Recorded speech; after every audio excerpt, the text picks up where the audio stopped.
Hello guys, in this video we will see how to download and install Tor browser on Kali Linux 2025.2.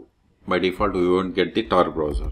See, you don't have Tor browser, open the default browser that comes with Kali Linux is Firefox. Open it. Then go to Tor project.war.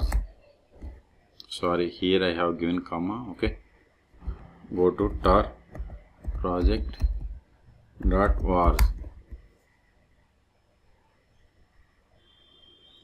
Click on download Tor browser or click on download Tor browser. Either is same, click on it.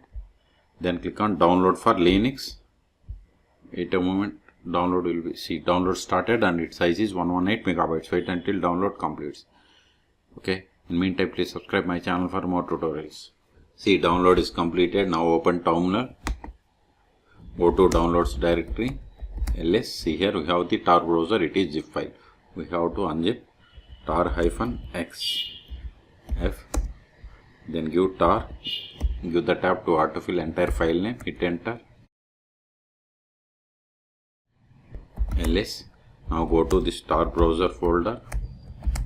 Now run dot start, give the tab to autofill entire Tor browser desktop file name. Wait a moment, it is opening. See, we got the Tor browser. Now click on connect. But if you want to connect automatically, select this one and click on connect. See, it is connecting to Tor. See, we got the Tor browser and default search engine for Tor browser is DuckDuckGo. Okay. So in this video we have seen how to download and install Tor browser on Kali Linux 2025.2. Okay. For more tutorials, please subscribe my channel. Thank you.